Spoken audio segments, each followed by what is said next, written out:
Bien, está en el estudio central del Canal 11 el gran Alfonso Salcedo. Alfonso, muchas gracias por estar aquí.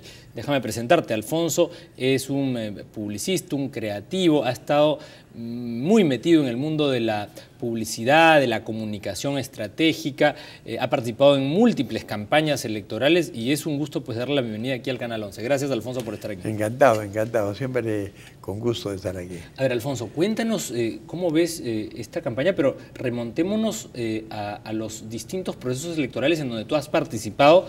Hemos conversado un poco, tú has participado como jefe de prensa de Alan García desde el año 60... De Víctor Raúl Ayala-Torre en el 62 y en el 63. Wow, o sea, tú conoces cómo es que se ha movido el aparato propagandístico del Partido Aprista desde sus inicios. Del Partido Aprista y de los otros partidos también, porque teníamos que hacerle el seguimiento a todas las campañas. Claro. ¿Por qué no revisamos un poco esos procesos y cómo ha cambiado la comunicación a lo largo del tiempo? Sucintamente. Los procesos electorales antes no tenían el apoyo de la televisión, ni la interferencia de la televisión.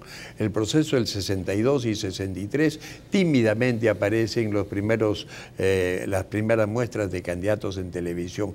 Y se demuestra que la televisión juega un rol muy importante, porque un poco que desestabilizó la televisión, un Víctor Raúl acostumbrado a las grandes masas, a las plazuelas, a ganarse a la gente en la calle, y luego pues el maquillaje, toda la preparación y este trato distinto para encarar los problemas políticos, creo que le hicieron alguna mella, no obstante ganó con todas las de la ley en las elecciones del 62 que fueron anuladas por la Fuerza Armada.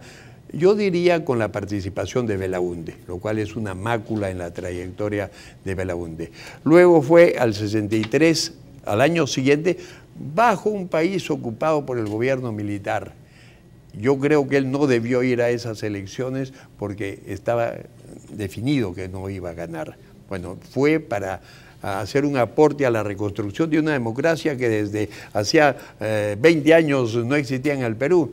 Entonces él se sacrifica y piensa que es el momento de dar su aporte y acepta las reglas injustas con que juegue el APRA y no gana esas elecciones, ¿no?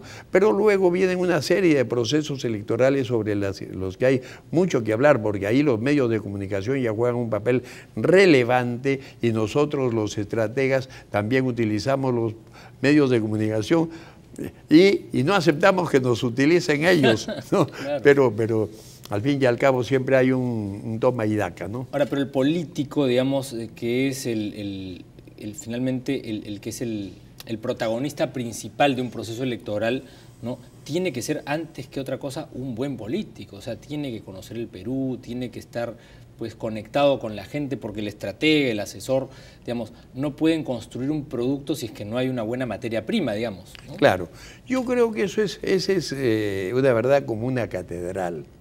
Sin un buen candidato tú no haces campaña, no haces campaña. Las campañas cuando están bien hechas aportan entre el 5 y el 10% de la posibilidad. El candidato es el que corre con todo el gasto, ¿no? Es por eso que al candidato se le permite en las campañas algunas licencias que no se les debería permitir, pero aparentemente, porque el candidato es el que se juega, el que pone su nombre, el que finalmente, o en la mayoría de los casos, consigue el financiamiento, el que es el jefe y, en fin, es el que está en riesgo su figura. Y a él se le debe permitir determinado nivel de autonomía para formar sus equipos, ¿no? Yo he tenido la suerte de estar presente en todos los equipos de campaña, salvo en en donde el candidato, por razones que él seguramente comprende bien y que yo intuyo, no estoy en el equipo de campaña, lo que me da una perspectiva de juzgar nuestra propia campaña también. Ahora, antes de hablar de la campaña actual, recordemos, si me permites, el video que de alguna manera te hizo más conocido, y es el video del shock, cuando Vargas Llosa hizo una campaña multimillonaria para la presidencia de la República.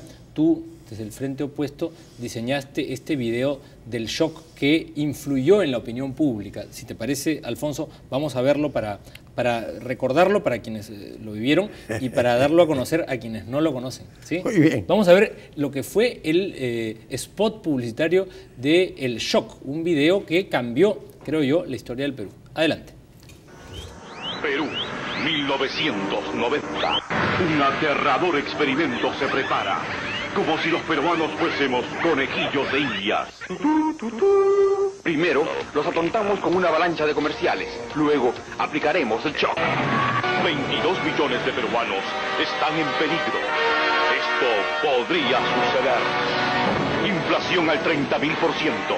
Fábricas que se cierran, chacras abandonadas, minas paralizadas, salarios que se esfuman, desempleo total, hambre, más violencia, más destrucción, juventud sin estudiar. Contra esta amenaza, Luis Alva Castro, presidente, marca las 3 estrellas. Alfonso, eso hizo que Fujimori ganase las elecciones y aplicó el shock. Bueno. Digamos, Eso no hizo que ganara las elecciones. La verdad que se ha magnificado la importancia de este espectacular spot de televisión, uno de los mejores que se ha hecho en la historia de la República, y del cual yo soy el actor intelectual. Yo no soy el que hace la producción. Correcto. El que hace la producción es mi asistente, que se llama Giovanni Quero, ¿no? Y al César lo que es del César. Pero la concepción general de la campaña es la que nos hace estar a la par en la pelea. Recuerda tú que veníamos del que fue calificado por lo menos un mal gobierno de Alan García, y nuestras posibilidades de tener 1, 2 o 3 puntos eran precarias, y sin embargo llegamos a tener 22.5 puntos, con una campaña creo ejemplarmente conducida, con un Alva Castro que se jugó entero, con un Alan García que desde Palacio se dedicó a administrar muy bien su condición de jefe de Estado, porque no intervino para ganar, para ayudarnos. Desde Palacio no nos ayudaron, desde Palacio nos abandonaron. Felizmente eso quedó clarísimo, y nadie reprochó a Alan García que se metió en la campaña. Se le reprocha de que actuó a favor de Fujimori en la segunda vuelta. Yo desde el puesto de observador que tenía, que era el puesto de comando en la observación, puedo decir que yo no vi ninguna intervención de Alan García para el triunfo de Fujimori. Ninguna. pero al haber hecho este spot, digamos, que está muy bien realizado, o sea, el concepto detrás es Vargas Llosa promete digamos, plantea un escenario que da miedo, ¿no? Claro. Con lo cual la gente antes de votar por Vargas Llosa lo piensa 2 veces y dice mejor voto de repente no por Alva Castro, pero de repente por Fujimori, porque por Vargas Llosa de ninguna manera. Ves que Fujimori no existía en ese momento tampoco, estamos juzgando después que las cosas sucedieron, pero en esos momentos Fujimori no era nadie. Fujimori emerge de una manera extraña, pero no era nadie. Lo que sucede es que el planteamiento de campaña que nosotros enfrentamos a Vargas Llosa lo desconcertó. Recuérdense que Vargas Llosa vino con la asistencia de las más poderosas compañías publicitarias del mundo. La Banca Mundial ya había declarado la guerra a Alan García y había mandado asesores de toda índole y de toda condición, y 2 personas, Giovanni Quero y yo, con Lucho Alva al centro, hay que remarcarlo, le ganamos la partida y logramos una votación descomunal, desconcertante para todos, y para muchos nos llenó de alegría, porque se demostró como un buen manejo de los medios de comunicación, pero un buen manejo de la razón, porque este spot, el maldito del spot no soy yo, el maldito del spot fue el que ofreció ese panorama de caos que se venía. Claro. ¿Comprendes? Ahora, pero previamente a ese escenario ya había irrumpido Ricardo Belmont frente a los partidos tradicionales, ¿no? O sea, él fue el primer independiente que apareció en escena y con obras, digamos, puso en jaque al sistema de partidos tradicionales o de partidos antiguos, ¿no? Y se hace de la Municipalidad Metropolitana de Lima. Después viene Fujimori. Claro. Bueno, yo creo que Belmont le abre las puertas al concepto de la independencia, sobre el cual se encarama después. Yo no sé si al abrirle las puertas al concepto de la independencia le hizo un bien al país o un daño, porque hasta ese momento tú para aspirar a un puesto público tenías que exhibir en tu currículum, y tu currículum tenía que decir que en la universidad fuiste delegado de año, que fuiste secretario general de tu facultad, secretario general de tu universidad, presidente de tu colegio de profesional, dirigente de tu partido, y tu culminación era ser presidente de la República o tener un puesto de esa naturaleza. Se invirtieron los papeles, entonces, ¿quién era el que tenía las mayores posibilidades? El que tenía un currículum en blanco, es decir, el independiente, que no había dado muestras.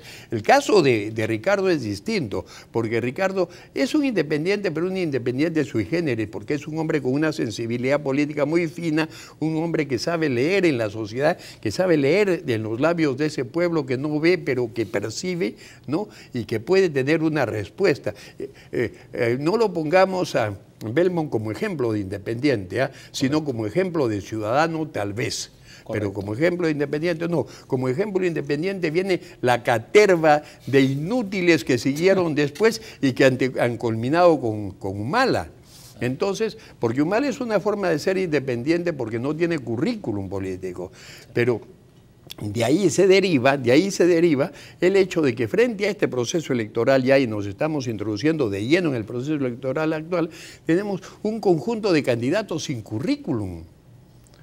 Un conjunto de candidatos sin currículum, frente a los cuales votar es echar un voto al vacío, apostar en el casino, y no es elegir concienzudamente y razonablemente al hombre más experimentado, al hombre con más capacidad de liderazgo, al hombre capaz de sacar al Perú de crisis muy complicadas, ¿no? Al hombre que puede alentar y llamar a las fuerzas sociales y a las fuerzas económicas del país para que ellas se emerjan en un momento de emergencia y nos saquen de problemas, como es la situación en que nos encontramos ahora. Se ha venido diciendo que este no es un grave momento para la vida del Perú, y este es un gravísimo momento. Yo he visto a Patricia del Río decir, cuando se anunció la alianza con el PPC, decir, no, pero si no estamos en la guerra con Chile, no estamos en las crisis que han habido grandes, ¿no? Sí estamos en la guerra con Chile, porque estamos en el riesgo de que todo lo andado después que el Perú desde la colonia esperó tener una oportunidad, y la oportunidad se le presentó y el Perú la estaba aprovechando plenamente, estamos ahora frente a la frustración, a la gran frustración y al retorno a ese pasado de miseria, de hambre, de desaliento, de peruanos que se van al exterior. Frente a eso hay la esperanza de un Perú que recobre su camino. Cierto. De un Perú que recobre. Ahora, la gente, ¿por qué anda tan desanimada? No es una campaña, digamos, en donde uno vea entusiasmo, alegría. Por el contrario, la gente como que va a votar por el que consideran el mal menor. No se ve pues una campaña, digamos, como otras que han habido en el Perú. Yo creo que eso es cierto. Eso es cierto. Los candidatos en general no han cuidado su imagen ante la población. Entonces, algunos han perdido credibilidad y algunos han perdido empatía. Entonces, con candidatos que no gozan ni de credibilidad ni empatía, la población está buscando al que menos currículum tiene, porque ese nos puede traer una buena sorpresa también, ¿no? Yo creo que las campañas en general, e incluyo al APRA, han jugado mal a la baraja comunicacional. Han jugado mal. Ha sido como en los campeonatos de fútbol, en donde los grandes equipos, los primeros partidos se dan el lujo de perder, pierden los grandes partidos, y cuando ya viene el final del campeonato recién se ponen las pilas, ¿no? Yo creo que el APRA se está poniendo las pilas en este momento. Yo te quiero preguntar sobre varios temas en los que además eres especialista. El rol de la multimedia y de las encuestas. Es decir, cuando las encuestas se convierten en actores protagónicos o en herramientas de manipulación, y los canales de televisión y los periódicos en instrumentos de manipulación, si se quiere, ¿no? Sí. O en operadores políticos. ¿Cuál es tu punto de vista respecto de esta realidad? Fíjate, yo siempre he tenido escasa credibilidad por las encuestas. Ya Víctor Raúl, con quien yo viajaba por todo el país, admiraba cierta sensibilidad que yo tenía para captar el clima de cada lugar, el clima electoral. Fíjate, una encuesta es lo mismo que tomar la temperatura y te da el dato exacto. 27 grados. Pero la sensación térmica, ¿cuál es? ¿Comprendes? Y lo que manda electoralmente es la sensación térmica, porque el tener la encuesta te da un porcentaje, pero puede ser de un porcentaje de gente que dice, sí, voy a votar con cierto desaliento, otros... pero cuando tú ves euforia en la calle, cuando tú ves compromiso en los electores, cuando tú ves que la gente se desborda alrededor de un candidato, entonces tú ya comienzas a evaluar de una manera y te distingues de las encuestas. Correcto. Y te distingues de los medios también. En la campaña de Vargas de Llosa le ganamos a todas las encuestas y a todos los medios juntos. Ahora, cuando las encuestadoras y algunos medios le achacan a un personaje determinadas cosas, por ejemplo, en el caso del candidato Alan García, la mención al tema de los narcoindultos ha sido recurrente por parte de la multimedia. Digamos, uno revisa la cantidad de menciones que hay hacia el candidato y a ciertos temas y es inevitable darse cuenta que hay, claro, digamos, temas asociados directamente con esta figura. ¿Qué es lo que ha pasado? Ese es un hándicap que hemos dado, porque no hemos sabido otra vez jugar. Yo creo que Alan García esta vez ha jugado con un equipo de gente menormente calificada para manejar estos temas, porque no hemos sabido manejarlos. Porque fíjate, frente a un conjunto de dudas, narcoindultos, petroaudios y no sé qué historias más, ¿no?, que eran dudas, nunca han sido certezas. Frente a ese conjunto de dudas teníamos un mundo de certezas, de realidades. ¿Quién podría dejar de reconocer, salvo que sea pues un obtuso, que Alan García es el político más experimentado del Perú? Nadie podría decirlo. Si nos ponemos la mano en el pecho, es el más experimentado del Perú. ¿Quién podría decir que es el más competente, el que tiene mayor capacidad de liderazgo en momentos críticos para convocar a la gente, el que puede tener la mayor habilidad y coraje y fuerza espiritual para este país tan difícil de gobernar, en que tenemos una crisis cada semana?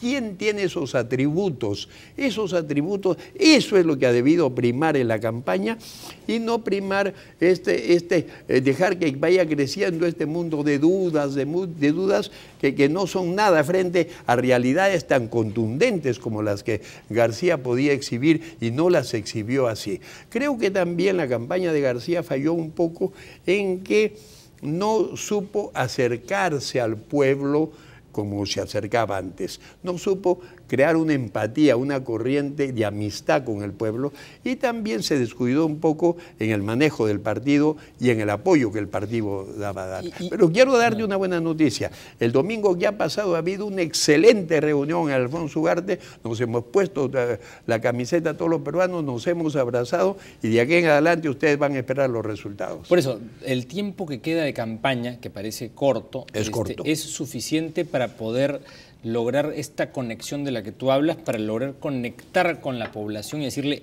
esta es la candidatura que mejor puede representar los intereses nacionales. La población está obligada, o por la vía de la empatía o por la vía del comportamiento serio y racional, a escoger la opción que nos pueda sacar del atolladero. Y salir de este atolladero es como un camión de estos que en la carretera central se queda ahí, y tienes que llamar al mejor chofer para que saca, porque una de las ruedas ya está girando en el abismo. Así estamos nosotros, y la verdad que el mejor conductor es Alan García. Muy bien, muy bien. Y respecto del proceso electoral en sí, ¿tú notas que es un proceso particularmente extraño por la salida sospechoso? Particularmente más que extraño, hasta sospechoso. Lo único que me alienta es el saber que los militares saben que su participación en un golpe de Estado los conduce a la cárcel. Meses más, meses menos, todos desfilarían a la cárcel. Yo no creo que se van a comprar ese riesgo, porque si no, hay demasiadas evidencias que permiten conducir a la imagen de un país desestabilizado, con pérdida de moral, con falta de credibilidad, es decir, un país que no está en condiciones de autogobernarse y que tiene que venir un militar salvador a hacer su trabajo. Ahora, en los minutos que nos quedan, ¿qué hay de las otras campañas? Tú no has participado directamente en la del partido aprista, pero ¿cómo ves lo del señor Kuczynski, Acuña que sale de carrera, este señor que era un desconocido, aparece y sale de carrera? Empiezo por Acuña, fíjate. Cuando en las elecciones municipales y regionales, faltando un mes, yo con mi mochila llena de material contra Acuña, porque ¿quién es Acuña? No lo hemos descubierto ahora, la descubrimos aquí en Lima antes de las elecciones municipales cuando se hizo un informe en donde él ofrecía plata como cancha, él ofrecía que tenía que formar una legión de 100 tipos, que cada tipo tenía que garantizar la relación con 1000 familias y que esas familias recibirán plata, y decía, porque así hay que jugar, porque así es la política y todo vale. Después que Acuña dijo todo eso y después que se le denunciaron en La Libertad tratos con los presidentes de mesas, con toda la parafernalia electoral, y cuando se puso muy en duda el comportamiento del jurado departamental de elecciones de La Libertad, entonces, y no pasó nada y todo pasó por agua tibia, pero yo fui cuando Pepe Murgia estaba con 12% y faltaba un mes, 12% y faltaba un mes, y Acuña estaba con 72%. Levanté a Pepe Murgia en un mes al 45%. Si me dan una semana más le ganábamos a Acuña y no hubiéramos tenido este fantoche acá tomándonos el pelo a todos los peruanos. Ese es el tema Acuña. El tema Acuña. Ahora, el tema Kuczynski se desbarata a sí mismo porque más allá de los colores y el entusiasmo juvenil y una superficialidad escandalosa, más allá de eso está el hecho que Pedro Pablo Kuczynski no ha sabido demostrar que es un líder, que es un hombre capaz de formar una bancada, que esa bancada lo defienda, que esa bancada lo secunde, que esa bancada dé muestras de su capacidad de conducción. Él no es un conductor, él es un oportunista simpático, yo me río también de sus cosas, ¿no? Pero más allá de eso no juega nada. ¿Y qué hay de este personaje que entró en la campaña con mucho marketing y que ahora dice que no va a respetar pues, a quien sea elegido? Bueno, yo creo que esta última parte nos está diciendo que hemos tenido razón quienes nos opusimos a ese tratamiento un poco no convencional y un poco amelcochado, en donde las normas se respetan pero no se respetan.